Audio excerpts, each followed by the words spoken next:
Today on NCC News, we have more on the options the city is considering for I-81 updates. And we have more on how the Syracuse Common Council is taking new steps to prevent gun violence. Later, we have more information on how to get tickets to Paul McCartney's fall concert at the Carrier Dome. And in sports, there was a lot of NBA action last night, and one team punched its ticket to the next round. NCC News starts right now.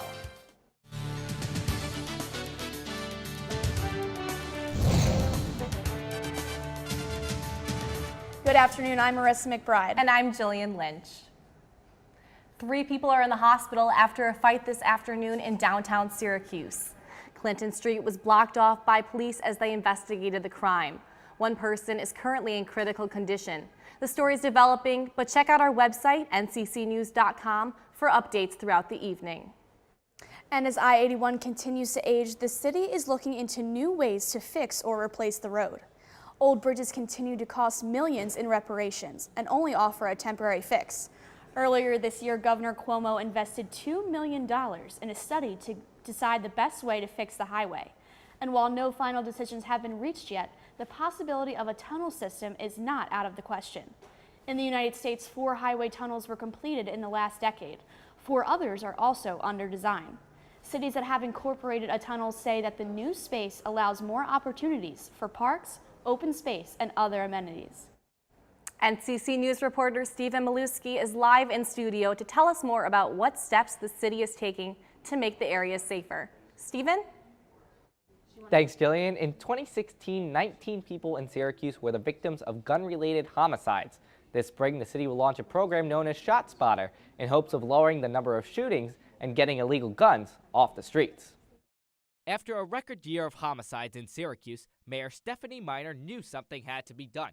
In January, the Syracuse Common Council approved a program known as ShotSpotter, a gunshot detection sensor which Miner hopes will make Syracuse a safer place. Over the course of this year, the Syracuse Police Department will be deploying ShotSpotter in a 3-square-mile area, and we believe our city will be safer as a result.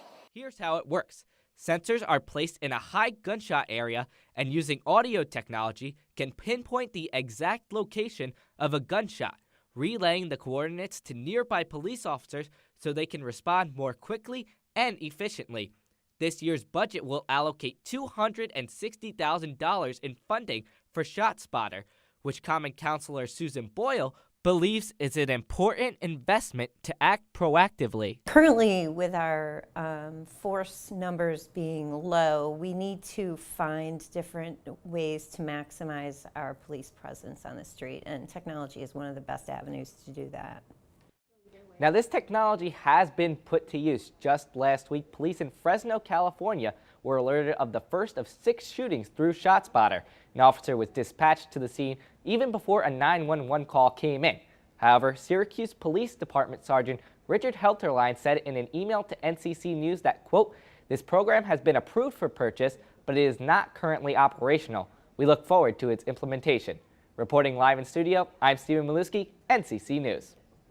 A federal judge ruled that President Trump cannot cut federal funding to sanctuary cities. Trump originally planned to withhold money from these cities unless they can prove that they are still enforcing certain immigration laws. The administration says that sanctuary city laws allow dangerous criminals to avoid prosecution and live in city limits. There are currently about 500 sanctuary cities and counties in the U.S., and Mayor Stephanie Miner says that Syracuse will remain one. She said in a statement yesterday, the president must be compassionate and think about the consequences of his actions. And communities like Syracuse deserve representation that lives up to our values. And in SU News, Paul McCartney is coming to the Carrier Dome, and the concert is set for September 23rd. Tickets go on sale May 1st, but NCC News reporter Johnny Oliver has information on how to get the tickets sooner. Johnny? Thanks, guys. Pre-sale tickets are now available for Sir Paul McCartney's first ever show in Syracuse. Now, the general public might be a little bit disappointed, though, because the tickets are only for McCartney fan club members as well as American Express card holders. There will be another pre-sale this Friday, but that one is only for Syracuse University and SUNY ESF students. Back in 1993, the former Beatles member was booked to play at the Carrier Dome but had to cancel. This appears to be his return. Reporting live outside the Carrier Dome, Johnny Oliver, NCC News. There's a new member of the cat family at the Wild Animal Park in Chittenango. You're right, Jill. Take a look at this little guy. A male jaguar was born last night at the park. He doesn't have a name yet, but you can submit your best idea on the website. He'll be in the nursery exhibit this weekend if you want to drop by and pay him a visit. After the break, we have updates on sanctuary cities across the U.S. And stay tuned for more information on President Trump's proposed tax cuts. We'll be right back.